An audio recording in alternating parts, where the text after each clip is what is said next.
เก่งคนเก่งนี่มีหลายแบบมีหลายประเภทเก่งทำการทำงานเก่งทำความดีเก่งการนินทาคนอื่นเก่งในการใช้ชีวิตให้ถูกต้องตามทำนองคองธรรม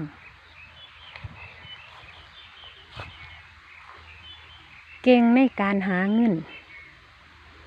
เก่งในการเรียนรู้ศึกษาค้นคว้ามีหลายเก่งแต่สิ่งหนึ่งที่เก่งคนประเภทที่เก่งแล้วบ่เกิดประโยชน์ก็คือเก่งในการใจถึงใจกล้าเว้ากล้าว่ากล้าด่าคนอื่นกล้าประจานคนอื่นแบบนี้ถือว่าเก่งในทางลบแม่นบ่หมู่เจ้าว่า